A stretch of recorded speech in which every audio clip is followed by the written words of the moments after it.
Welcome to K trust.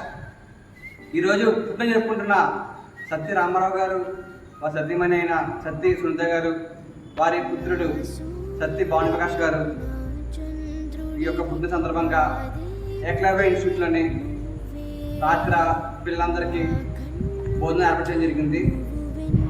Bhanuprakash ఎల్లప్పుడూ ఆయుర్వేదంతో అష్టం చెప్పేసి ఆయుష్ ప్రార్థిస్తున్నాము. ఇట్లు మీ కే ట్రస్ట్.